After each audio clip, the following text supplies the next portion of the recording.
Welcome to The Explainer. We hear it all the time. The United States frequently positions itself on the global stage as the self-proclaimed leader of freedom and democracy. It's an identity we're all pretty familiar with. But beneath that familiar narrative lies a really fascinating anomaly.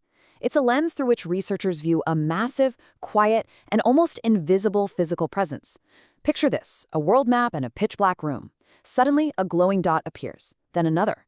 And soon, hundreds of glowing dots spread across Europe, sweep right through the Middle East, dot the islands of the Pacific, and stretch all the way down into Latin America. We are talking about fleets of aircraft carriers navigating global waters, advanced fighter jets stationed on foreign runways, and a physical infrastructure that spans the entire globe, literally dwarfing any other nation in human history. Okay, let's dive into this. When we look at this unprecedented footprint, are we simply looking at a vast network designed strictly for global security? Or are we looking at the intricate physical architecture of a modern empire? Today, we are going to decode the reality of the U.S. global military footprint. Here is our strategic briefing overview as we peel back the layers of this onion.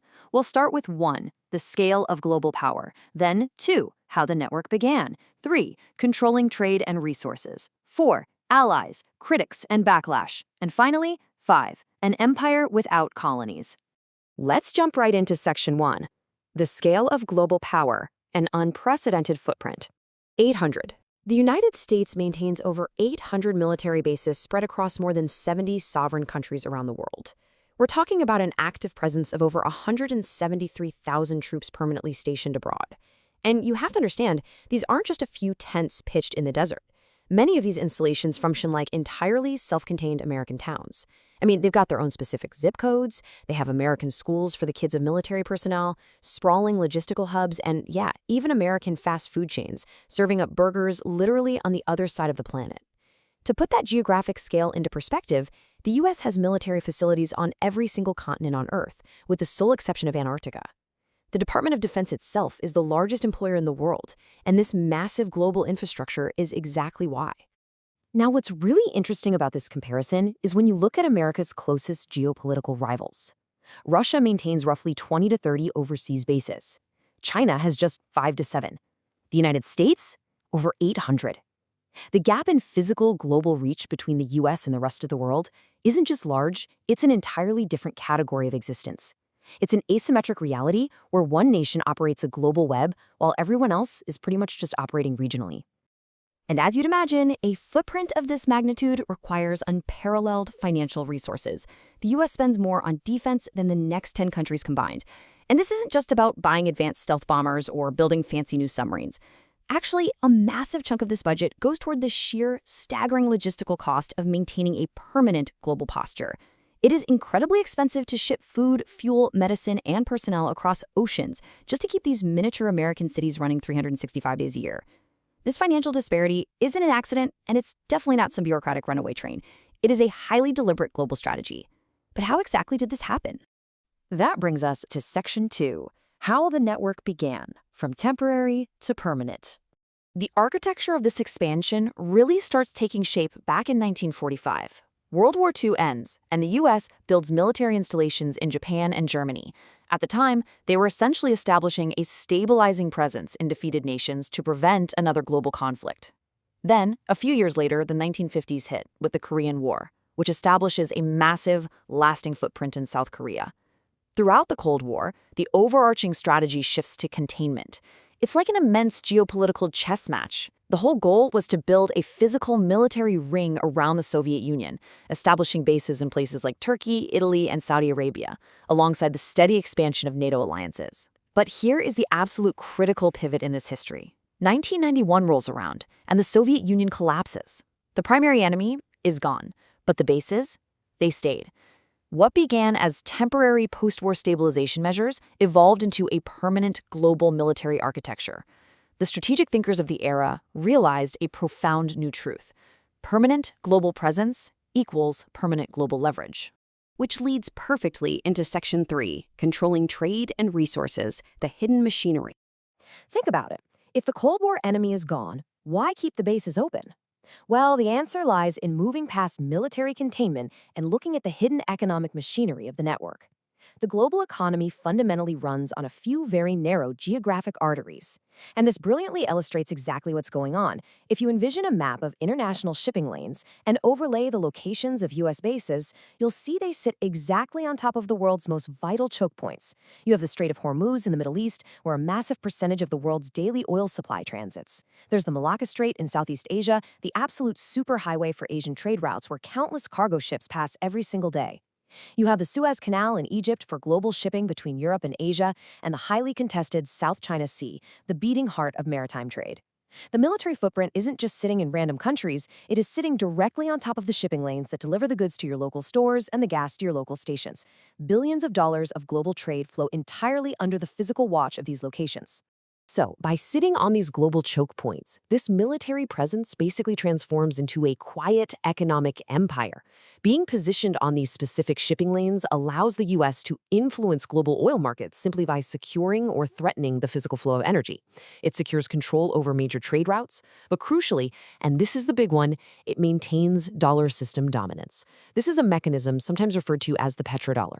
Here's how it works in simple terms. The global economy desperately needs oil to function, right? Because the major shipping lanes for that oil are protected and guaranteed by the U.S. Navy and regional military bases, international oil is overwhelmingly traded in U.S. dollars. Because oil is traded in dollars, every country on Earth is literally forced to hold U.S. dollars in their central banks just to buy the energy they need to survive. This creates immense, virtually infinite global demand for the American currency, granting the United States unparalleled economic power. That financial mechanism is a core pillar of American strength, and it is entirely underwritten by the military bases securing those trade routes. All right, let's look at Section 4, Allies, Critics, and Backlash, a divided globe. Naturally, maintaining an armed military presence in over 70 sovereign countries is going to cause some serious friction.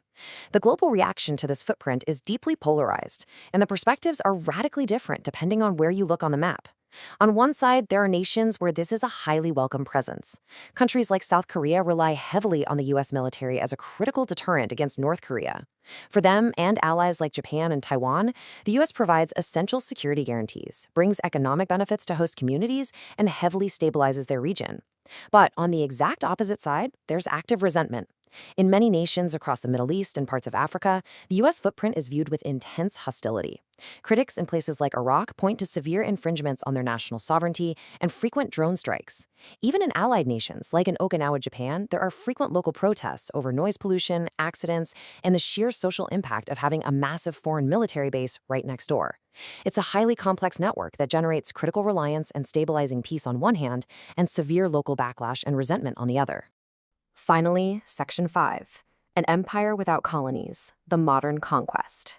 An empire without colonies. This is an analytical concept researchers use to synthesize the unprecedented military scale, the economic control of shipping lanes, and this global friction into one unifying theory. It is defined as a modern system of global dominance that secures control through strategic influence, financial leverage, and military presence rather than traditional territorial conquest. So, the crucial point is, think back to the Roman Empire or the British Empire.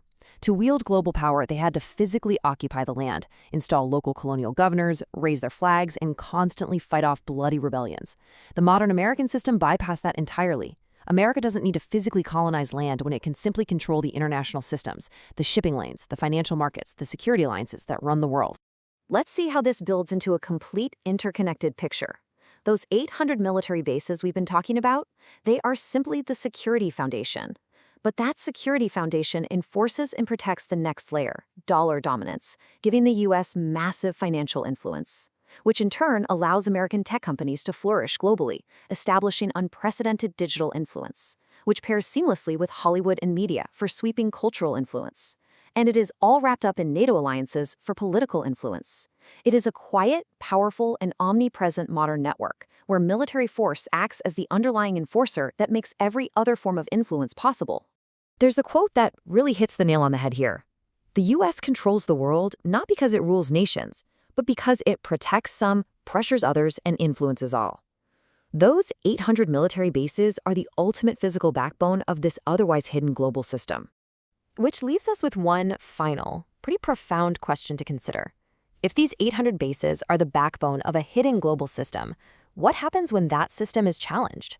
As we see a rapidly changing world where geopolitical rivals are expanding their own reach and actively challenging dollar dominance, how stable is this invisible empire going to be? It's definitely something we all need to be paying attention to.